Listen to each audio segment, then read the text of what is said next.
here is the Queen Esther Goblet for Jewish Heroism. This is the real Oscars! I want to thank Paul for calling me a dog. First of all, it is so incredible to be here. Purim commemorates the clash of civilizations, Haman versus Mordecai, the early edition of good versus evil, right versus wrong, liberty versus tyranny. And I particularly love this holiday because it speaks to the centrality of women in Judaism. And so, on so many levels, this award means more than you could possibly know. To stand here and be honored by singular people. Orit Arpa is singular in her courage, integrity, ethics. I'm genuinely moved beyond words. Paul Schnee, again, these people are humble, but they stood beside me when Jewish organizations rebuked me and caved to Muslim Brotherhood groups in LA, the UJA Federation. We won't go into it. It's a happy party. I got it. Okay? But when Muslim Brotherhood Hamas groups that are dedicated to eliminating and destroying Western civilization from within demanded that I be uninvited, Jewish groups in LA, the UJA Federation, uninvited me. And Paul Schnee and Orit Arpa, under enormous pressure, stood by the invitation. And I will tell you that unless you're under that pressure, you don't know how hard it is to stand for your principles. And so it's a very big honor for me to be here. Because we are at war. Make no mistake about it. And there are many theaters in this war. And I think the most important theater is the propaganda war.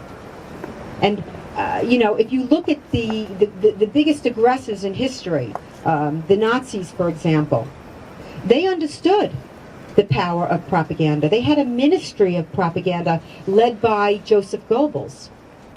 And the Muslim Brotherhood understands the power of propaganda. They have Al Jazeera, Al-Manar. The difference is Al-Manar is designated a terrorist organization, and Al Jazeera is coming to shores near you. Mm-hmm. I had been working with Cliff Kincaid in stopping Al Jazeera from the airwaves, and we've been successful in many, many cities and many, many towns. Not D.C. and not New York, because typically, they're always kowtowing to Islamic supremacists. So what did they do? People thought they were ridiculous spending $500 million on a television station that had 85,000 viewers. Hello? They weren't buying 85,000 viewers. They were buying access. And I ask you, where is our Ministry of Information, of Truth and Information? There was a time that America understood this. There was a time we had a War Department and had the greatest talent in this city, Frank Capra, John Ford, Orson Welles, making films in support of freedom and justice. Where is that now? It's nowhere. And I'm telling you, we are losing this war. And part of the work that I do is sort of this guerrilla media warfare, where every ad campaign that you see that I run, I'm called controversial, I'm called a provocateur, liar, a provocateur. I am responding to a campaign that's already running. The Israel campaign that Paul cited. Understand that I was responding to an anti-Israel campaign, not one, not two, but three different anti-Israel campaigns that were running in New York City. And by the way, running across the country in every major city. Nobody said anything when these fallacious anti-Israel ads ran, with blood libels in a number of them. Nobody said anything, but I run 10 ads, 10 posters in New York City subway, and let me tell you something, the world exploded. It was unbelievable. And I stand by that ad, and I will not change the word savage so as not to offend savages. Because any war on innocent civilians is savagery.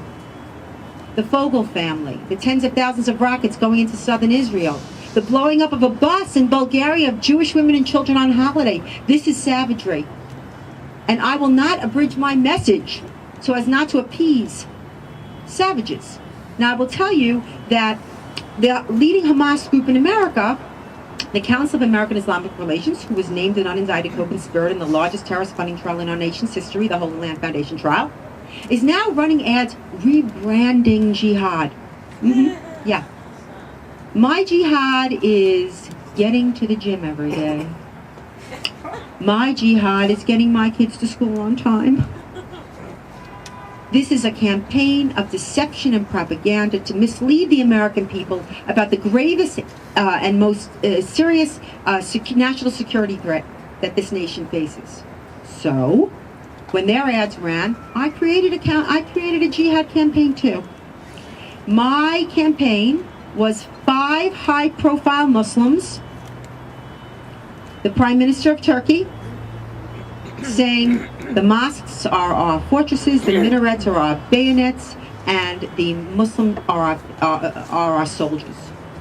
Osama bin Laden, calling all direct quotes, calling the non-believers to Islam, the Times Square bomber, the Fort Hood jihadi, Hamas TV, thank God for memory, and Palestinian Media Watch. And I could not run my ads. No, Chicago refused my ads. And just to show you how it works, the city of Chicago was colluding with a Hamas group to keep my ads off. I didn't hear for 2 months until CAIR sent me a letter, a cease and desist letter, because, you know, they own my jihad. They're encouraging people to use the hashtag on Twitter, but when we use it, no, we're not allowed. Again, a First Amendment violation of our free speech. And the city of Chicago was going along with this. So of course, we filed a lawsuit, 1, 2, 3, David Yerushalmi, Robert Muse. And of course, they're completely and utterly wrong. And we won. The ads went up yesterday. Oh, yeah. What I love about Washington, D.C., because I'm following CAIR everywhere they go. They're in San Francisco, I submitted to San Francisco. They're in D.C., I submitted to D.C. D.C., the Washington Metropolitan Authority says, we want to see the proof that these people said these quotes. I'm like, oh, you don't believe it? It's that outrageous you don't believe it? You don't even know that they're saying these things? This is how in the tank the media and the government is with Islamic supremacists. They don't even know what these people are saying. And I intend to expand this campaign. Every jihadist in this country, to quote them chapter and verse, they're quoting the Quran chapter and verse. There is a problem. There's a real problem. And I don't worry so much about the fanaticism of the enemy than I do about the confusion on our side. And people always say to me, what can I do? It's interesting to me that when it comes to this philosophical, and it is an intellectual battle, by the way, when it comes to this battle, people don't apply the same methods of reasoning as you would do in an everyday life. It's like a doctor who has to treat an epidemic. Now, does a doctor say, oh my God, I can't cure everybody, what I'm going to do? No, he says he's going to treat everybody in his sphere of as many people as he can treat. And that's your job. You don't have to belong to an organization, although I have to say that I support with every bone and cell in my body what Orit is doing. Because there's too few Jewish organizations that unabashedly and proudly and fiercely stand for Jewish values and the existence of a Jewish state. You see what's happening with Hegel. There's something, again, we see this constant, it's the Peter Bergson versus the Stephen Wises. Okay, get along. You don't get along. You don't throw your people under the bus to get along. You stand up. You stand up for your people. And so I tell you that this is what you have to do. You have to speak. Just like a doctor treats as many people that he can treat in his sphere of influence, that's you.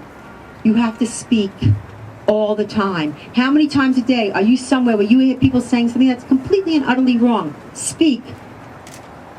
Teach. Because all of the bullets and the bombs and the bloodshed comes as a result of what happens in this war. This war in the information battle space. This war in the war of ideas.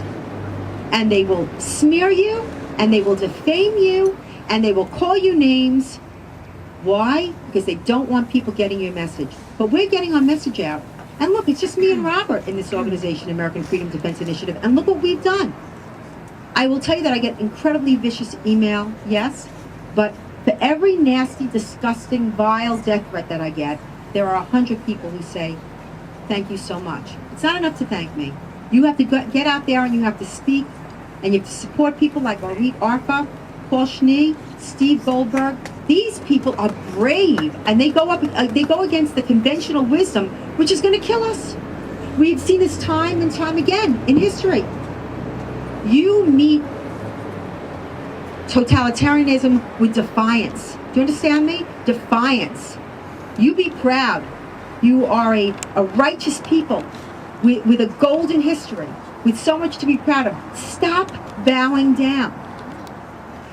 That we're here tonight at a Purim gala at a hotel owned by a Muslim who told the Jews to get out of the pool, and she's hosting this event. Let me tell you something, okay? That is a big deal. Oh, it's huge. It's huge, and I kudos to Ori, because this is, if you've read the Quran, you know that Islamic Jew hatred is a religious mandate. So all this nonsense about land and it's all a narrative to remove the Jewish state from the Middle East. That's all it is. I don't care what they say, it's about land. I mean, think about it. You just landed from another planet. There's this tiny country, 9 miles at its wide in certain places, surrounded by ginormous Muslim lands, and it's about land. It's not. It's about a hatred of the Jews, and for the righteous Gentiles like Schnee and like Spencer, we would not make it. So I tip my hat, Mr. Schnee and Mr. Spencer. You try to kick my ass, but you do not. And to thank you for this award. It's enormously huge. Support Orit, support our efforts. There's a handful, and I tell you, a handful of people who are willing to fight this fight. And it's not going away, and it's not getting better. It's getting worse, and it's getting scarier for the Jews. And the worst thing that you can do is Operation Fetal Position. We've been there. We've done that. We died. Enough. Stand up. Thank you very much. Yay!